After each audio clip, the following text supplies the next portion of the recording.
வாழ்க தமிழ். எல்லாருக்கும் இனிய நற்றமிழ் வாய்த்துரித்தாகட்டும். என்னுடைய பெயர் நிலா. நான் இன்று தாயை பற்றி கூறப்போகின்றேன். துணிவும் துணையும் வேறெங்கும் இருப்பதில்லை.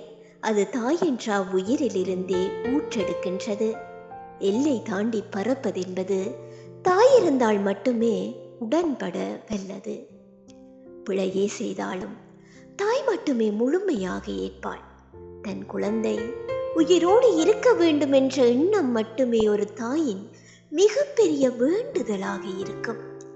அச்சமறியா, பசி அறியா, வறுமை அறியா வாழ்வியலை தரவல்லவள் தாய் மட்டுமே. வாழ்வியற் தேவை இதுதான் என எதையோ கைகாட்டலாம். ஆனால் தாய் இருந்தால் மட்டும்தான் வாழவே முடியும். தன் சட்டைக்குள்ளே வேறுபாடற்று தன் குழந்தைகளை காத்து கொள்ளும் அந்த உயிருக்கு தன் ஒவ்வொரு குஞ்சுகளுக்கும் என்னென்ன தேவை என்பது நன்றாகவே புரியும்.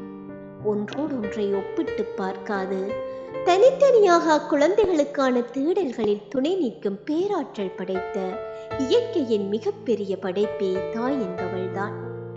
தாயே எல்லாம் என வாழும் குழந்தைகளுக்கு எதிரி என யாரும் அத்தனை எளிதில் புலப்படுவதில்லை.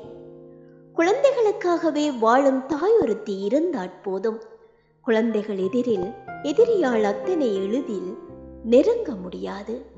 தாயின் இடத்தை நிரப்பும் ஒருவர் இதுவரை இவ்வுலகில் பிறக்கவில்லை.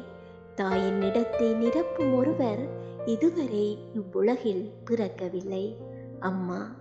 நன்றி. வாழ்க தமிழ்.